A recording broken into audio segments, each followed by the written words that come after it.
I am the Tofu Golem. Please enjoy the video. You begin by choosing a reliable third-party transfer tool that can read YouTube playlists and write to Spotify. Sign into YouTube and Spotify when prompted and allow the app OAuth access. This is necessary so it can read titles and create tracks for you. Once signed in, locate the specific YouTube playlist or your liked videos and mark it as the source. Don't skip permissions. Without them, the tool can't map or push songs into your Spotify account. After selecting your source, choose how the app should match tracks, exact title match, allow close alternatives, or skip unmatched entries. This choice affects completeness because YouTube metadata often differs from Spotify's listings. Then set the destination to your Spotify account and pick or create the target playlist. Start the transfer and watch the progress indicator.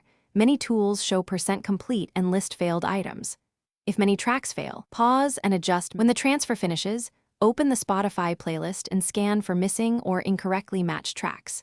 Make small fixes, reorder, remove duplicates, or replace wrong versions. If tracks are missing, search Spotify manually by artist/title or rerun the transfer with relaxed matching to capture alternate releases. As a final step, revoke the third-party app's access in both accounts if you don't need ongoing syncing, and export a backup list. If something goes wrong, check permissions and retry. Mismatches are usually metadata or regional licensing issues. Thanks for watching. Consider subscribing if we helped you today.